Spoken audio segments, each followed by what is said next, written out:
አሁን የደረስንበት ይህ የሀገራዊ ምክክር የሚደረግበት ምዕራፍ እንዲሁ አልመጣም። የምክክሩን የዝግጅት ምዕራፍ በቅርበት እንደሚያውቅ አካል ብዙ ውጣ ውረድ፣ ልፋት፣ ድካምና መስዋዕትነት በበርካታ ባለድርሻ አካላትና አገር ወዳድ ኢትዮጵያውያን የተከፈለበት ሂደት እንደነበር በዚህ መድረክ መመስከር እፈልጋለሁ።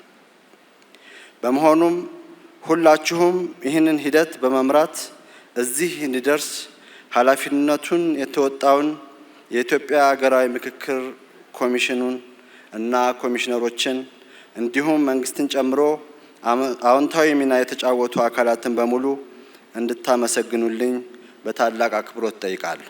ስጋታችንን የምናስወግድበትና ተስፋችንን የምናልምበት ከፍተኛ ሀገራዊ ፋይዳ ያለው ምዕራፍ ነው።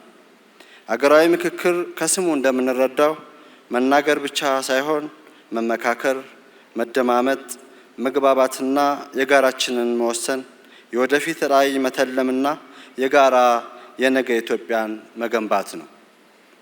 ሀገራችን በዚህ ወቅት ሰላም፣ ፍትህ፣ እኩል ተሳትፎና ጠንካራ ተቋማት የሚያስፈልግባት ወሳኝ ምዕራፍ ላይ ነች። ስለዚህ የሀገራዊ ምክክር ሂደቱ ልዩነቶቻችንን በምክክርና በመግባባት ለመፍታት ጠቃሚ መድረክ ነውና በታሪካችን እንደ ትልቅ መልካም ዕድል ቆጥረነው ልንጠቀምበት ይገባል። ስኬታችን በተሳትፎ ብቻ ሳይሆን በተመረጡት አጀንዳዎች ዙሪያ ትላንታችንን እያስታወስን ነጋችንን እያለምን በምናደርገው ምክክር ነው። ይህ የምክክር መድረክ የእኛን አቋም ለማንጸባረቅ ብቻም ሳይሆን በሌሎች እግር ስር ሆነን እንድናስብና ስጋታቸውን እንድንጋራ የሚያደርገንና መሰል ጠቃሚ ልምምዶችን የሚያጎናጽፈን ነው።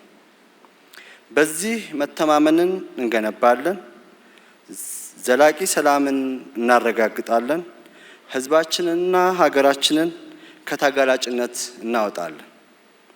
የሁላችንም የጋራ ተጠቃሚነት የምናረጋግጠው እውነተኛ የአገር ፍቅርም የሚለካው በዚሁ እሳቤ ነው። ስለዚህ በዚህ ወሳኝ ሂደት ተመካካሪዎች በተመረጡት አጀንዳዎች የዜጎችን እውነተኛ ፍላጎቶችና ተስፋዎች ላይ መክረው እልባት እንደሚሰጡ ሙሉ እምነት አለኝ። በተለይም የሴቶች፣ የወጣቶች፣ የአካል ጉዳተኞችና የተገለሉ ድምጾች በቅጡ እንደሚስተናገዱና በአግባቡ መፍትሄ እንደሚያገኙ እተማመናለሁ። ልዩነቶቻችንን በምክክር መፍታት የተሻለችን ኢትዮጵያ ለመገንባት ወሳኝ ሚና ያለውና ሂደቱን እንድንጠብቀውና እንድንንከባከበው በጽኑ መግለጽ እፈልጋለሁ። አመሰግናለሁ።